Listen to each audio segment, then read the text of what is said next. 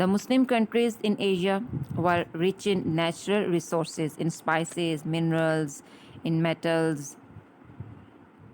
And North African Muslim countries were colonized after the 19th century, and the population of all these Muslim and other colonized